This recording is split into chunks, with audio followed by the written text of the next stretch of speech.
Little Johnny's parents wanted to have some alone time together. So, they sent Johnny out to the porch with an ice cream cone. Not wanting the boy to finish too quickly, his mother came up with an idea to keep him distracted. "While you are eating that," she said, "watch the neighborhood and tell us everything interesting you see." A few minutes later, Johnny's parents heard him yell his first report. "The Hendersons got a new car!" "That's great!" answered his mother. "Keep looking!" More time passed, and Johnny shouted again. "The Smiths are planting flowers!" "Good job!" responded his father. "Keep looking!" Another minute went by, and Johnny called out for a third time. "Mr. and Mrs. Johnson are having sex!" Johnny's parents abruptly stopped their own activity. Shocked, his mother asked, "Johnny, how do you know that they're having sex?" Little Johnny replied, "Because Billy Johnson is eating an ice cream cone on their porch." A woman goes into a tackle shop to buy a rod and reel for her grandson's birthday. She doesn't know which one to get, so she just grabs one and goes over to the counter. The woman notices a cashier is standing there wearing dark shades. She says, "Excuse me, sir. Can you tell me anything about this rod and reel?" The cashier replies, "Ma'am, I'm completely blind, but if you drop it on the counter, I can tell you everything from the sound it makes." The woman doesn't believe him, but drops it on the counter anyway. The cashier says, "That's a 6-foot Shakespeare graphite rod with a Zebco 404 reel and 10-pound test line.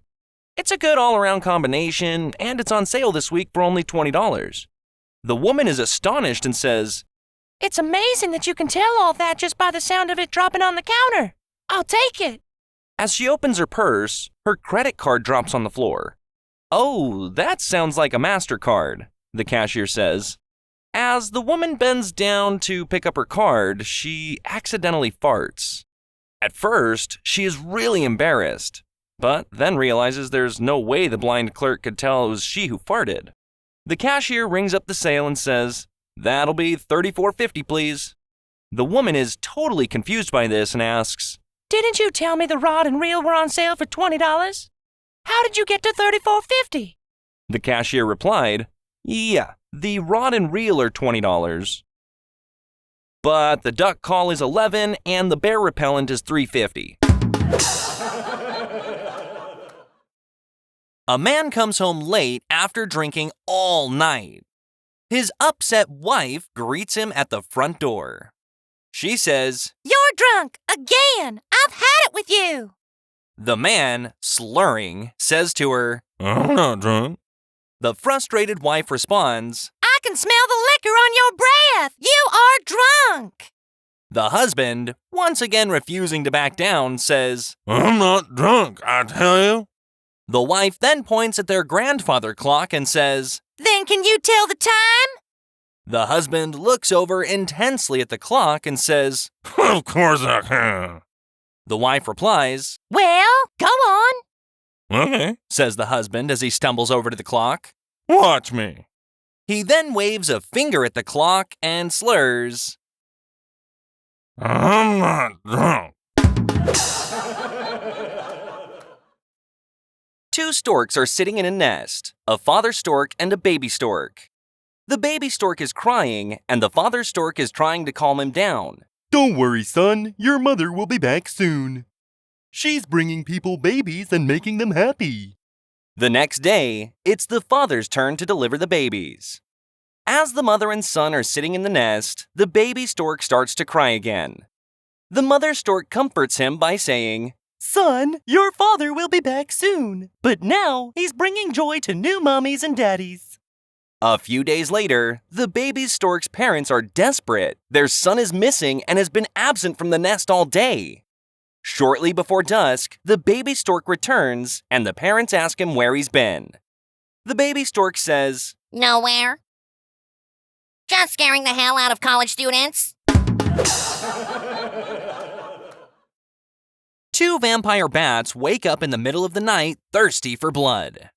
One bat says, "Hey, let's fly out of the cave and get some blood."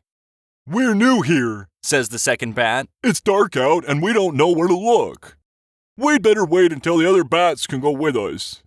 The first bat replies, Who needs them? I can find some blood on my own. He then flies out of the cave. Later, when he returns, he is covered in blood. The second bat asks excitedly, Well, where did you get all that blood? The first bat leads the second bat to the mouth of the cave. Pointing out into the night, he asks, See that big tree over there? Yes? answers the other bat. Well, Says the first bat. I didn't. A gorilla dies of old age at a zoo right before the zoo opens. It is the only gorilla at the zoo since they're not very profitable. However, the gorilla is their most popular attraction by far, and they cannot afford to go a day without it. So, the zoo owner asks one of his workers to wear a gorilla suit and pretend to be the gorilla until the zoo can afford a new one. Quickly, the new gorilla becomes the most popular craze at the zoo. People from all over are coming to see the human-like gorilla. About a month later, the craze started to wear off. So, to get people's attention back, he decides to climb over his enclosure and hang from the net ceiling above the lion's den next to him. A large crowd of people gather watching the spectacle in awe and terror. Suddenly, the man loses his grip and falls to the floor in the lion's den. The man starts screaming, Help! Help! Suddenly, a lion pounces on him from behind and whispers in his ear, Shut up, or you're going to get us both fired. Deep within a forest, a little turtle is standing at the bottom of a large tree. With a deep sigh, the turtle starts to climb the tree slowly. After hours of effort, he finally reaches the top. He jumps into the air waving his front legs, then crashes heavily into the ground with a hard knock on his shell. After recovering consciousness, he starts to climb the tree again, jumps, and again crashes into the ground below. The little turtle is undeterred. He persists again and again while a couple of birds sitting at the edge of a branch nearby watch painfully. One of the birds watching shakes her head, then turns to the other bird and asks, Honey, don't you think it's time we tell him he's adopted? 3 biker buddies are sitting in a bar. A man, who's already heavily intoxicated, walks in, sits down, and orders a drink. The man looks around and sees the 3 bikers sitting at a table in a corner of the bar. He gets up, staggers over to their table, and leans over it. Looking the biggest of the 3 men in the eye, the drunk man says, I went by your grandma's house and saw her completely naked through the window. Man, she's fine. The biker looks at the drunk man and doesn't say anything. His buddies look confused because people have had their faces kicked in for saying less than that to him in the past. Leaning against the table once more, the drunk man says, I slept with your grandma too. She's the best I ever had. Still, no response is received from the biker. However, his buddies are now starting to get angry. The drunk man continues, I'll tell you something else too. Your grandma loved it. Finally, the biker stands up and says, You're drunk! Damn it, Grandpa, go home! Every Sunday, the town preacher rides his bike to church. On this day, a member of the church notices that the preacher is walking. He asks, Where's your bike? The preacher replies, Someone stole it. I think it may have been one of the members. Well, the member suggests, for next Sunday's sermon, you should preach on the 10 Commandments. When you get to thou shalt not steal, really stress it and you'll get your bike back. The next week, the same member of the church sees the preacher riding his bike. I see you have your bike back. Did you do as I suggested by preaching about the 10 Commandments? Yes, replies the preacher. Did you stress thou shalt not steal? He asks. No, The preacher replies.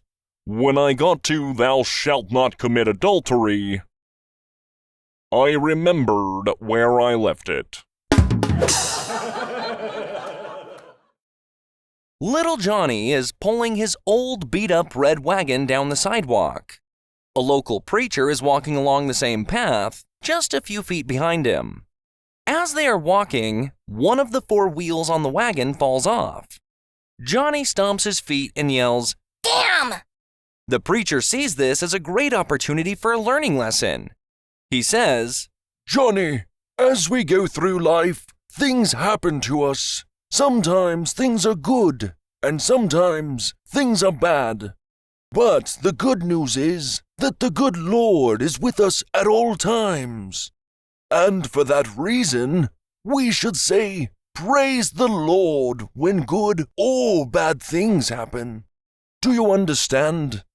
Yeah, I guess so. replies Johnny as he picks up the wheel and tosses it into his wagon. I guess I should be glad I still have 3 wheels left. The two continue their journey. However, just a few minutes later, another wheel falls off the wagon. Damn! Yells Johnny. Johnny, I think the words you are looking for are, praise the Lord. For he is with you and looks after you during your times of distress, replies the preacher. Johnny shrugs, picks up the wheel, and tosses it into the wagon. It's a little awkward pulling the wagon with only 2 wheels, but at least he can continue. Not more than a couple of minutes later, a third wheel falls off. Damn! Pouts Johnny. I think what you meant to say is praise the Lord, Says the preacher. Things may seem tough, but the good Lord is watching after you. These trials and tribulations will come and go, but you will survive, Says the preacher. I know. Replies Johnny. I was just shocked again. I will try harder next time. Johnny bends down, picks up the wheel, and throws it into his wagon with the others. He can still pull the wagon with 1 wheel, but it is much harder to pull, so he must use 2 hands now. Just as Johnny is getting so tired that he can hardly continue, the last wheel falls off of the wagon. Johnny stops and looks at his poor wagon, which is obviously beyond pulling now. He takes a deep breath and with much enthusiasm and sincerity says, Praise the Lord! Suddenly, the wagon floats up in the air. Then one by one, the wheels reconnect themselves securely in place. The wagon then gently floats back to the ground, fully repaired. The preacher's jaw drops in awe, and he says, Damn! 4 Catholic men and a Catholic woman were having coffee near St. Peter's Square. The first Catholic man tells his friends, My son is a priest. When he walks into a room, everyone calls him father. The second Catholic man chirps, My son is a bishop. When he walks into a room, people call him Your Grace. The third Catholic man says, My son is a cardinal. When he enters a room, everyone bows their head and says, Your Eminence. The fourth Catholic man says very proudly, My son is the Pope. When he walks into a room, people call him Your Holiness. Since the lone Catholic woman was sipping her coffee in silence, the 4 men give her a subtle, well? She proudly replies, I have a daughter. She's slim, tall, 38-inch double D bust, 24-inch waist, and 34-inch hips. When she walks into a room, everybody says, Oh my God! A husband and wife are playing golf one weekend. They're on the 9th green when the wife suddenly collapses. Help me, dear! She pleads to her husband. The husband calls 911 on his cell phone, talks for a few minutes, then he picks up his putter and lines up his putt. His wife uses all her remaining strength to raise her head off the green and stares at him as she gasps, I'm dying here and you're putting? Don't worry, dear, says the husband calmly. They found a doctor on the 2nd hole and he's coming to help you. Well, how long will it take for him to get here? The wife asks feebly. Oh, no time at all. replies her husband. Everybody's already agreed to let him play through.